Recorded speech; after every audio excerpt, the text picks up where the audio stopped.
అమ్ముకుంటా sir ఇక్కడ ఎవ్వరు. సిద్దిపేట జిల్లా కొండపాకలో బాలికల విద్యార్థుల పట్ల అసభ్యంగా ప్రవర్తించిన ఉపాధ్యాయునిపై పోలీసులు పోక్సో కేసు నమోదు చేశారు. సిద్దిపేట జిల్లా కొండపాక మండలం ఖమ్మంపల్లి హైస్కూల్లో సైన్స్ ఉపాధ్యాయునిగా కె దేవయ్య నిధులు నిర్వహిస్తున్నాడు. కొంతకాలంగా ఆ విద్యార్థులను ప్రాక్టీస్ పేరిట సైన్స్ ల్యాబ్లోకి తీసుకెళ్లి అసభ్యంగా లైంగిక వేధింపులకు పాల్పడుతున్నాడని ప్రధాన ఉపాధ్యాయునికి విద్యార్థులు ఫిర్యాదు చేశారు. వెంటనే జిల్లా అధికారైన డీఈఓకి ప్రధాన ఉపాధ్యాయుడు ఫిర్యాదు చేశారు.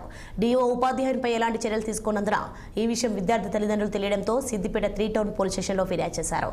వెంటనే ఉపాధ్యాయునిపై పోక్సో కేసు నమోదు చేసి ఎంక్వైరీ చేస్తున్నామని సీఐ విద్యాసాగర్ తెలిపారు.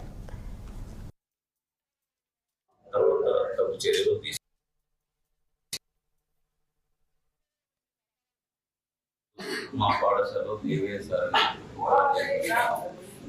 పిల్లల్ని ఇబ్బందికరంగా చేస్తున్నాడనే విషయంపై పిల్లలు